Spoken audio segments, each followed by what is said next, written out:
a few months before everything came crashing down, when Michael's sister-in-law gave birth to two babies who were premature and simply were not going to live. One was stillborn, the other only lived for a month. Well, the family was shattered by this, as you can imagine, and Holoday said, hey, I'll look after this. I have a burial plot at Mount Pleasant Cemetery. I will pay for the funeral. I will have them buried there. Of these babies? Of these babies, okay. Leave everything to me. And, of course, the family says, isn't this wonderful of good old Michael? Look what he's doing. He did that, although, as it turns out, he never did pay for the funerals, which came to $10,000, but that's another point. When things came crashing down and he realized he was in trouble and needed legal advice, he obtained some from a firm, and eventually they said, hey, you owe us $45,000. We're not going to act with you on your behalf until you pay up the money. He didn't have $45,000, but he called his sister-in-law's family and lied to them and said, the courts have ordered me to sell that plot, so you have to move the babies so I can move the plot. Okay, hang on. Let's just back up here because I want to be real clear. You're saying that these babies were already buried. Of course they were. Okay. And Michael Holoday agreed to pay for the burial expenses for this. He had, yes. And then now you're saying that he's saying those babies have to, the dead babies have to be removed. He said, we have to disinter the babies because the court has ordered me to sell this plot for one reason or another. Okay. Of course, that's exactly what happened. They removed the babies. They had to be moved. I mean, this is the one thing in his very long, complex trial. This just makes it personal for me. That caused the judge to look up and say, oh, my God, when this story came up, because the judge had not heard it before. Okay. The babies were disinterred and moved. Holoday sold the plot for something less than $40,000, took the money, gave it to his lawyers, and said, get off my back. Let's get down to work again. This just makes it personal, you know? Well, it's personal when I rob your pocket, which is what he was doing, too, to members of his wife's family. Oy vey. Okay. And sorry, I'm not quite over this yet. Did he feel any remorse for this? Oh, no. Understand this. Understand this, Kevin. These people do not feel any remorse. They do not feel any guilt. They have essentially no conscience at all in these situations. Michael, at his trial, blamed not himself, not the industry. He blamed his own clients for their attitudes. And he still, I think if he walked into the studio now and I said, Michael, how do you feel about this? He'd say, feel what? And the judge knew about this story with the babies. Well, the judge did not know until testimony came out at his trial. Wow. And okay. All right, whatever. I mean, that just pushes me over the edge. Let's talk about the trial. Okay, so you followed him through his trial, correct? I followed him through the preliminary trial, and it was interesting. The preliminary trial had two sections, a spring and a fall session. He had a very good criminal lawyer defending him in the spring session. He showed up without a lawyer in the fall session. Turned out his lawyer in the spring session asked to be removed from his case because he had, quote, lost all confidence in his client.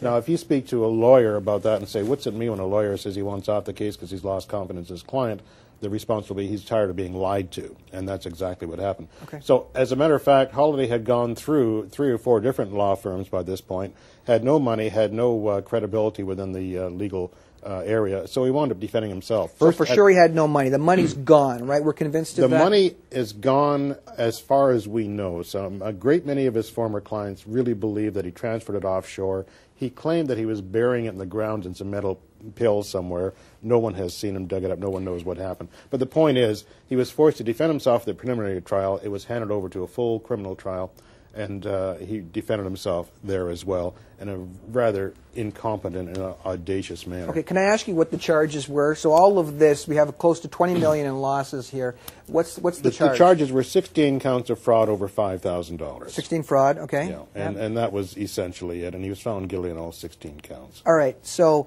let's just go back to the trial for a minute. You're saying he showed no remorse? No. Did he cry in the trial? Oh, not a bit. Not at all? And so, in his defense, let's just talk about it. He's up there. He's telling the judge these stories. So he's blaming his clients. He's blaming the market. Well, we of course. I mean, defending yourself in a trial, his only defense was to cross-examine the Crown's witnesses. He brought in a handful of witnesses himself, who really just did nothing to assist him, and actually probably did damage to his case. Mm-hmm. But in terms of cross-examining the Crown witnesses, he was well, as you might expect. I mean, you cannot expect to walk off the street and decide to act as a full-fledged criminal lawyer in a very serious charge and pull that off well. He pulled it off terribly. I must say that both the judge and the Crown Attorney bent over backwards to accommodate him, recognizing that they had to give him a lot of leeway because he didn't know what he was doing. And in a couple of cases, the judge and even the Crown Attorney said, I think you should do it this way, you see. What they wanted to do, of course, was avoid any opportunity for a successful appeal. Can you, sorry to ramble, but can you elaborate a bit more? Because I'm just curious, maybe the viewers are as well. He gets these people on the stands. Like, what is he saying? It's all misunderstanding. I want to know what's going on in his head when he's committing this fraud. If he's not feeling guilt, that means he must truly think that, you know, like what is he saying? What is the defense for this for him? You know? I think the primary defense on his part was obfuscation. That is, he would raise all sorts, and he had great reams of material. There's a sidebar story to that as well. Okay. But he would present great books, three-ring binder books, and say, now turn to page 73 and explain this deposit you made here. Well, this had nothing to do with the trial. This had nothing to do with the charges. It was only a matter of trying to throw smoke onto it. Now, the sidebar story I want to mention is that he had all these impressive documents to submit as evidence at his trial until the last couple of weeks of the trial. The trial lasted about 4 months. Okay. And suddenly he's showing up with almost handwritten scrawls, and it turns out that he had asked a printer to produce all of his material, and of course had written a check on the material to pay for the evidence that bounced. Okay. Well, you know, you can do a lot of things. I'm not really laughing. I'm kind of laughing in disgust. But also I must mention that during the same trial period, he pulled or tried to pull two schemes with banks, two different banks, CIBC and Hong Kong Bank of Canada, and this added 2 more fraud charges to the situation after he was found guilty. So he never stopped. Okay, so he's charged with 16, right? So he was, let's just clarify, he was convicted on everything that the police charged him with, correct? He didn't get off on anything. He got off on nothing. Okay, so we have 16 accounts of fraud, and we have $20 million in losses. Mm-hmm. Everyone's dying to know, okay, what did he get? What was the other? He got, including the 2 fraud charges that came up later, just over 9 years, about 9 years and 3 months, I think. Sentenced to 9 years. Sentenced to 9 years and 3 months, and he was directed to repay $6 million to his aggrieved clients. I'm sure that never happened. Well, of course it didn't happen. He was, being a white-collar criminal with no previous conviction, he was given day parole after 1/6 of his sentence, which was just over about a year and a half. Okay, so let's just clarify then. How long did he physically sleep in jail for? About the first time, about a year and a half, and by sleeping in jail, he was really sleeping in a bit of a cottage environment because he spent most of his time up at Beaver Creek, just near Bracebridge, yes. Which is it's a nice place in the Muskokas during the year. Now, on his first day parole, he was out for a few weeks, and he was caught being involved with, probably planning something, although I can't say that with any assurance, with a fairly well-known international fraud artist from France, who had fled the U.S. and was being watched by the RCMP up here. That put him back into prison again. He appealed for day parole. Several months later, came out again, violated his parole. He's violated his parole 3 times, as far as I can tell. Okay, so let's just, I want to back up with the timeline. These frauds, initially, they commenced in what year, approximately? About 1990, 1991. Okay. And then he gets convicted, he gets caught, and he starts being in the criminal court process in what year? Approximately? In 1994, it came crashing down. Okay. Yes. But you are saying that, because the viewers are going to want to know, he's sentenced to 9 years, but he only serves a year and a half. Why is that? Well, he served a year and a half before his first day parole. Okay. Because, as I say, white-collar crime, no previous conviction. That's standard procedure. What do you mean by let's talk about white-collar crime. You're saying, okay, so what? It's white-collar, well, what's the point? White-collar crime, well, there's no violence involved in it. Okay. So you're saying that he got lesser amounts because it was viewed by the court that a white-collar crime it involves no violence, so there wasn't a big, gigantic penalty? Yeah, that's normal. Now, my understanding is if an act of violence, you're convicted of an act of violence, you must serve 1/3 of your sentence before being for getting day parole. Okay. With white-collar crime, it's only 1/6. Okay. I don't know why. Okay. Now, let's just talk about the institution so the viewers know.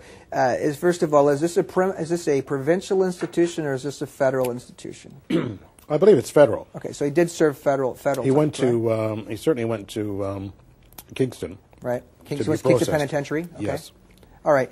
Now, let's talk about the police investigation. I've never been critical of police ever on this show. I've always been actually very impressed with the police that we have here in Toronto. Were you impressed with the way they handled it? Any critiques? Yes. I mean, this the viewers want to know. Like anything you want to say about the investigation in general? Or? No, it's very complex, very drawn out, very well done, very well handled, in my opinion, by both the police and the Crown Attorney. Okay, and you know, I think one of the things I certainly want to know is what's he doing now? Do you know where he is? Like, do you have any idea what he's doing now? He's on the street somewhere here in Toronto. Not living on the street. But... No, not living on the street, but he's out of prison. Okay.